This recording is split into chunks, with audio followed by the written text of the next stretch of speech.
Halo,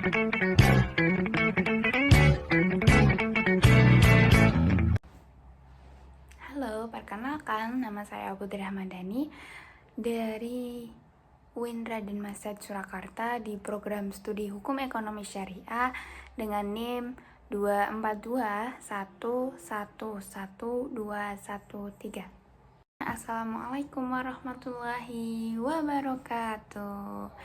Nah, di sini saya akan menjelaskan sedikit tentang produk domestik bruto.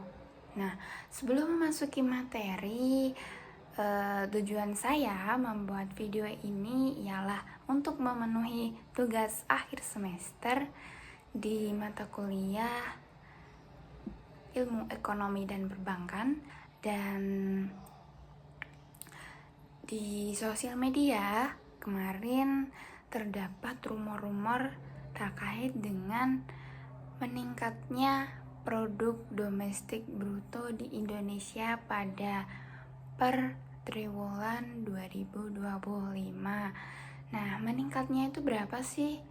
Ya, sekitar 4,87% dibandingkan tahun-tahun sebelumnya. Nah, kalian kan sudah mungkin beberapa sudah ada yang mendengar terkait berita tersebut. Nah, PDB itu apa sih? Yuk simak. PDB itu apa sih? Saya akan mau menjelaskan itu PDB yang pertama, dan yang kedua pengertian PDB, yang kedua metode perhitungan pendapatan nasional, yang ketiga pengertian dasar perhitungan agregatif, PDB nominal, dan PDB real. Dan yang terakhir ialah masalah dalam pengukuran PDB. Nah, yang pertama yaitu apa sih pengertian dari produk domestik bruto itu?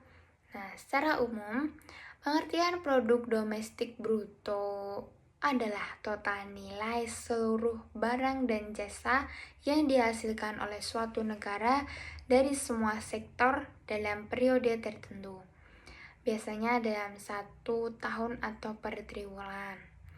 Sektor tersebut mencakup sektor pemerintahan, perusahaan swasta, dan konsumsi rumah tangga. Menurut ahli ekonomi makro seperti Paul A. Samuelson dan William D. Nordhaus, dalam bukunya Makroekonomis mendefinisikan sebagai total nilai produksi barang dan jasa akhir yang dihasilkan suatu perekonomian tanpa memperhitungkan barang yang digunakan sebagai input produksi. Nah, jadi intinya pengertian dari produk domestik bruto ini ialah nilai keseluruhan barang dan jasa yang dihasilkan oleh suatu negara dan diperhitungkan dalam waktu-waktu tertentu atau periode tertentu, seperti 1 tahun atau 1 per triwulan Next, nah, metode apa saja sih yang bisa digunakan untuk mengetahui pendapatan nasional? Yang pertama, pendekatan produksi, pendekatan pendapatan, dan pendekatan pengeluaran. Pendekatan produksi atau production approach yaitu pendekatan yang menekankan pada kegiatan yang menambahkan nilai tambah atau yang dinamakan value added. Nah, perhitungan ini itu mencakup nilai tambah dalam produksi, begitu. Dan dirumuskan yaitu Y sama dengan H1 dikali P1 ditambah H2 dikali P2 ditambah H3 dikali P3 dan seterusnya. Nah, Y itu sama dengan pendapatan nasional, P1 harga barang. Jadi P1, P2, P3, dan P seterusnya itu dinamakan harga barang. Nah, sedangkan H1, H2, H3 itu dinamakan dengan jenis barang tersebut. kan jenis barang itu berbeda-beda gitu. Nah, ini ada contoh soal. Diketahui negara A memiliki data barang dan nilai produksi sebagai berikut. Yang pertama, kain 500.000 dengan jumlah produksi 1.000, baju 300.000 dengan jumlah produksi 1.000, celana 400.000 dengan jumlah produksi 500. Nah, hitunglah pendapatan nasional dari negara A. Nah, tadi rumusnya itu ialah P1 dikali Q1 dan seterusnya. Jadi P1 kali Q1, P2 kali Q2, P3 kali Q3 dan seterusnya. Nah, tadi 500.000 itu ialah harga kain ya, harga kain, dan 1.000 itu jumlah produksinya. Terus ditambah 300.000 tadi harga baju dengan jumlah produksinya itu 1.000, ditambah 400.000 harga celana dengan jumlah produksi 500. Nah, dijumlah semuanya dan hasilnya pendapatan nasional itu senilai 1 miliar. The next.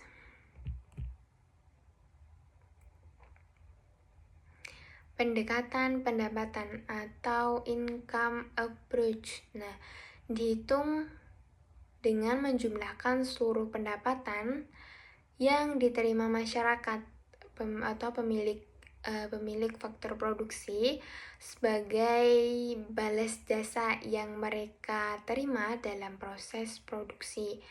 Nah, ini menggunakan rumus Y sama dengan W plus R plus I plus P. Y tadi ialah pendapatan nasional, R sebagai pendapatan dari upah gaji dan lainnya, W pendapatan bersih dari sewa, I pendapatan dari bunga, P pendapatan dari keuntungan perusahaan dan usaha perorangan. Dan di sini ada contoh soalnya. Sebuah unit usaha membutuhkan lokasi kantor baru. Kemudian mereka menyewa tanah dengan harga 70 juta. Lalu dalam sebulan pendapatan upah para pekerja sebesar 400 juta. Perusahaan juga memiliki bunga usaha berjumlah 50 juta, sedangkan labanya berjumlah 35 juta. Nah, bagaimana cara menemukan pendapatannya? Dan ini dia, saya akan menjelaskan sedikit. Nah, Y tadi itu ialah pendapatan nasional. Nah, R itu sebagai tanah yang disewa, tanah menyewa itulah. Nah, terus W itu sebagai pendapatan bersih dari sewa, itu 400 juta.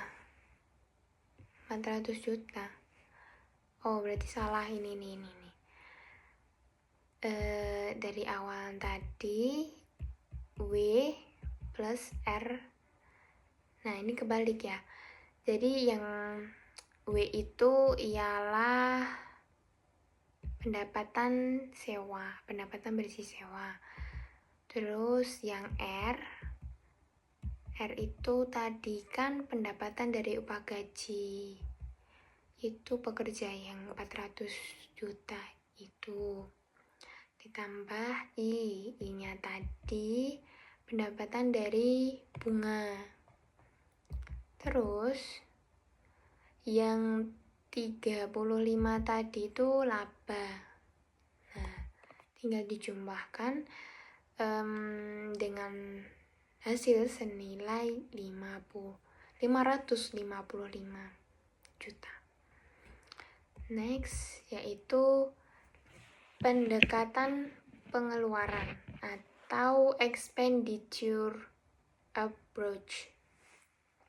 Nah, metode ini didasarkan pada jumlah pengeluaran yang dilakukan oleh semua unit ekonomi yang terlibat, baik konsumen, perusahaan, pemerintah, dan luar negeri. Jadi semuanya ya. Nah, dengan dirumuskan ialah Y sama dengan C plus I plus Q dan X min M atau dikurang M. Y tadi ialah pendapatan nasional. C ialah pengeluaran konsumsi rumah tangga konsumen. Yang I, pengeluaran investasi rumah tangga produsen. G, belanja pemerintah. M, impor.